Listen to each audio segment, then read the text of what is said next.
ਕਦੇ ਸੋਚਿਆ ਹੈ ਕਿ ਕਿਸੇ ਹੋਟਲ ਦੇ ਕਮਰੇ ਦਾ ਰੇਟ ਜਾਂ ਬੱਸ ਦੀ ਟਿਕਟ ਜਾਂ ਫਿਰ ਹਸਪਤਾਲ ਦੇ ਇੱਕ ਦੌਰੇ ਦਾ ਖਰਚਾ ਇਹ ਸਭ ਤੈਅ ਕਿਵੇਂ ਹੁੰਦਾ ਹੈ? ਅੱਜ ਆਪਾਂ ਇਸੇ ਗੱਲ ਦੀ ਤਹਿ ਤੱਕ ਜਾਵਾਂਗੇ। ਆਪਾਂ ਸਮਝਾਂਗੇ ਕਿ ਬਿਜ਼ਨਸ ਉਹਨਾਂ ਸੇਵਾਵਾਂ ਦੀ ਕੀਮਤ ਕਿਵੇਂ ਕੱਢਦੇ ਨੇ ਜਿਨ੍ਹਾਂ ਨੂੰ ਆਪਾਂ ਸਿਰਫ ਮਹਿਸੂਸ ਕਰ ਸਕਦੇ ਹਾਂ ਪਰ ਹੱਥ ਨਹੀਂ ਲਾ ਸਕਦੇ। ਤਾਂ ਫਿਰ ਇਸ ਪੂਰੀ ਗੱਲ ਨੂੰ ਸਮਝਣ ਲਈ ਆਪਾਂ 4 ਮੁੱਖ ਹਿੱਸਿਆਂ ਤੇ ਨਜ਼ਰ ਮਾਰਾਂਗੇ। ਸਭ ਤੋਂ ਪਹਿਲਾਂ ਦੇਖਾਂਗੇ ਕਿ ਇਸ ਵਿੱਚ ਸਭ ਤੋਂ ਵੱਡੀ ਚੁਣੌਤੀ ਕੀ ਹੈ। ਤਾਂ ਚਲੋ ਇਸ ਪਹਿਲੀ ਚੁਣੌਤੀ ਤੇ ਗੌਰ ਕਰੀਏ। ਸੋਚ ਕੇ ਦੇਖੋ ਉਸ ਚੀਜ਼ ਦੀ ਕੀਮਤ ਕਿਵੇਂ ਕੱਢੀਏ ਜਿਸ ਨੂੰ ਫੜਿਆ ਹੀ ਨਹੀਂ ਜਾ ਸਕਦਾ। ਦੇਖੋ ਗੱਲ ਬੜੀ ਸਿੱਧੀ ਹੈ। ਇੱਕ ਕੁਰਸੀ ਜਾਂ ਫੋਨ ਦੀ ਕੀਮਤ ਕੱਢਣੀ ਸੌਖੀ ਹੈ ਕਿਉਂਕਿ ਉਹ ਇੱਕ ਚੀਜ਼ ਹੈ, ਪਰ ਸੇਵਾਵਾਂ ਉਹ ਤਾਂ ਅਨੁਭਵ ਨੇ।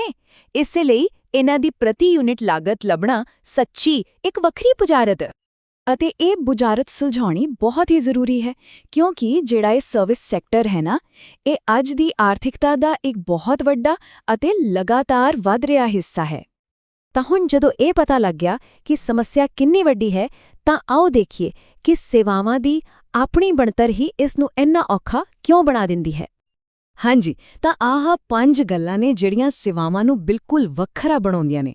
ਇਹਨਾਂ ਦਾ ਸਿੱਧਾ ਮਤਲਬ ਇਹ ਹੈ ਕਿ ਜਿਹੜੇ ਹਿਸਾਬ-ਕਿਤਾਬ ਦੇ ਤਰੀਕੇ ਫੈਕਟਰੀਆਂ ਵਿੱਚ ਚੀਜ਼ਾਂ ਬਣਾਉਣ ਲਈ ਵਰਤੇ ਜਾਂਦੇ ਨੇ, ਉਹ ਇੱਥੇ ਬਿਲਕੁਲ ਫੇਲ ਹੋ ਜਾਂਦੇ ਨੇ। ਤਾਂ ਇਸ ਸਮੱਸਿਆ ਨੂੰ ਹੱਲ ਕਰਨ ਲਈ ਅਕਾਊਂਟੈਂਟ ਇੱਕ ਖਾਸ ਔਜ਼ਾਰ ਵਰਤਦੇ ਨੇ ਜਿਸ ਨੂੰ ਕਹਿੰਦੇ ਨੇ ਆਪਰੇਟਿੰਗ ਕਾਸਟਿੰਗ ਜਾਂ ਕਹਿ ਲਓ ਸਰਵਿਸ ਕਾਸਟਿੰਗ। ਸਮਝ ਲਓ ਕਿ ਇਹ ਖਾਸ ਤੌਰ ਤੇ ਸੇਵਾਵਾਂ ਦੀ ਲਾਗਤ ਕੱਢਣ ਲਈ ਹੀ ਬਣਾਇਆ ਗਿਆ ਹੈ। ਹੁਣ ਇਸ ਸਲਾਈਡ ਵਿੱਚ ਸਭ ਤੋਂ ਦਿਲਚਸਪ ਗੱਲ ਪਤਾ ਕੀ ਹੈ? ਇਹ ਬਿਲਕੁਲ ਸਾਫ਼-ਸਾਫ਼ ਦਿਖਾਉਂਦੀ ਹੈ ਕਿ ਸੇਵਾਵਾਂ ਦਾ ਹਿਸਾਬ-ਕਿਤਾਬ ਫਿਜ਼ੀਕਲ ਚੀਜ਼ਾਂ ਦੇ ਹਿਸਾਬ-ਕਿਤਾਬ ਤੋਂ ਜ਼ਮੀਨ-ਅਸਮਾਨ ਦਾ ਫਰਕ ਰੱਖਦਾ ਹੈ। ਤਾਂ ਫਿਰ ਸਵਾਲ ਉੱਠਦਾ ਹੈ ਕਿ ਇਸ ਦਾ ਹੱਲ ਕੀ ਹੈ? ਖੈਰ, ਸਾਰਾ ਰਾਜ਼ ਇੱਕ ਸੇਵਾ ਨੂੰ ਮਾਪਣ ਦੇ ਸਹੀ ਤਰੀਕੇ ਵਿੱਚ ਛੁਪਿਆ ਹੋਇਆ ਹੈ ਤੇ ਇਸੇ ਨੂੰ ਕਹਿੰਦੇ ਨੇ ਕਾਸਟ ਯੂਨਿਟ ਜਾਂ ਲਾਗਤ ਇਕਾਈ।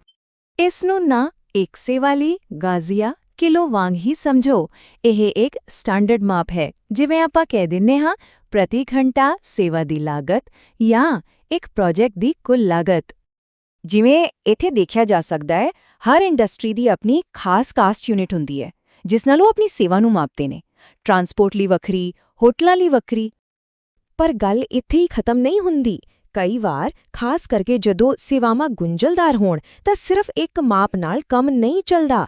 ਉੱਥੇ ਸਾਨੂੰ ਥੋੜਾ ਹੋਰ ਡੂੰਘਾ ਜਾਣਾ ਪੈਂਦਾ ਹੈ ਅਤੇ ਇਸ ਦਾ ਹੱਲ ਹੈ ਕੰਪੋਜ਼ਿਟ ਕਾਸਟ ਯੂਨਿਟ ਜਾਂ ਸੰਯੁਕਤ ਲਾਗਤ ਇਕਾਈ।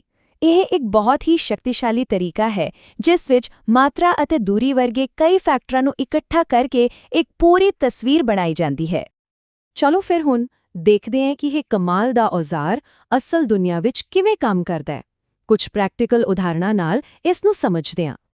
ਤਾਂ ਇਹ ਕੰਪੋਜ਼ਿਟ ਯੂਨਿਟਾਂ ਨੂੰ ਕੈਲਕੂਲੇਟ ਕਰਨ ਦੇ 2 ਮੁੱਖ ਤਰੀਕੇ ਨੇ। ਇੱਕ ਹੈ ਐਬਸੋਲਿਊਟ ਤੇ ਦੂਜਾ ਹੈ ਕਮਰਸ਼ੀਅਲ। ਚਲੋ ਇਸ ਨੂੰ ਇੱਕ ਉਦਾਹਰਣ ਨਾਲ ਸਮਝਦੇ ਹਾਂ ਤਾਂ ਕਿ ਗੱਲ ਬਿਲਕੁਲ ਸਾਫ਼ ਹੋ ਜਾਵੇ। ਤਾਂ ਆਓ ਹੁਣ ਐਬਸੋਲਿਊਟ ਮੈਥਡ ਨੂੰ ਸਮਝਣ ਲਈ ਇੱਕ ਮਾਲ ਢੋਣ ਵਾਲੇ ਟਰੱਕ ਦੇ ਸਫ਼ਰ ਤੇ ਚੱਲਦੇ ਹਾਂ। ਆਪਾਂ ਦੇਖਾਂਗੇ ਕਿ ਮੈਟ੍ਰਿਕ ਟਨ ਕਿਲੋਮੀਟਰ ਦੀ ਗਿਣਤੀ ਅਸਲ ਵਿੱਚ ਹੁੰਦੀ ਕਿਵੇਂ ਹੈ। ਦੇਖੋ, ਟਰੱਕ ਸਟੇਸ਼ਨ A ਤੋਂ B ਗਿਆ, ਫਿਰ B ਤੋਂ C ਤੇ ਫਿਰ ਵਾਪਸ A ਤੇ ਆਇਆ। ਅਸੀਂ ਸਫ਼ਰ ਦੇ ਹਰ ਹਿੱਸੇ ਲਈ ਟਨ ਕਿਲੋਮੀਟਰ ਦੀ ਗਿਣਤੀ ਵੱਖ-ਵੱਖ ਕਰ ਰਹੇ ਹਾਂ। ਕਿਉਂ?